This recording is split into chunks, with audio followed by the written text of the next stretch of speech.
Hey everyone, Kushal here from Skillshetra.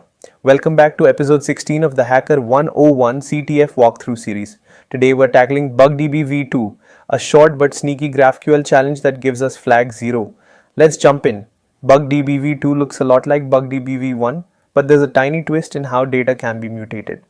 I'll walk you through each step: queries, decoding the ID, performing the mutation, and grabbing the flag. This is perfect for CTF beginners, so follow along. Step 1. Take a tour of the GraphQL schema. Let's call all users to see who's there. We see users listed, but notice, users no longer have their bugs attached. That's an important clue for how the app stores relationships. Step 2. Check all bugs. There's only one bug object in the array and it's marked not private. Let's run the query.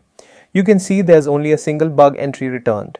Keep an eye on the ID. We're going to decode it in the next step. Step 3. Decode the bug ID. The ID is base 64 encoded. The decoded string is bugs1. That tells us the internal identifier format. Now the trick. If we can change the private flag on a different bug ID, we may be able to reveal something else. Let's try to mutate bugs2. Here's the mutation we'll use. We're trying to set private false for the record with ID 2. Depending on the GraphQL server, it might accept the numeric ID 2 or require the encoded ID.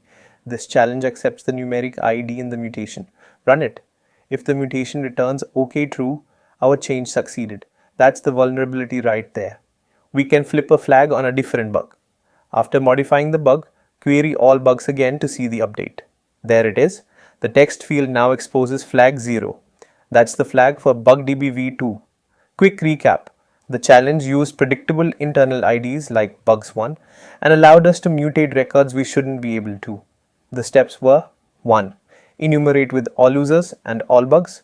2. Decode the base 64 ID. 3. Craft a mutation to flip private false on another record. And 4. Requery to grab the flag. This is a classic example of insecure direct object references and insufficient authorization at the API layer. Always validate permissions server side.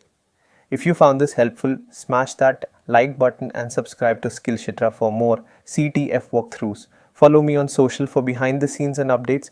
Instagram, Twitter, LinkedIn. Links are in the description.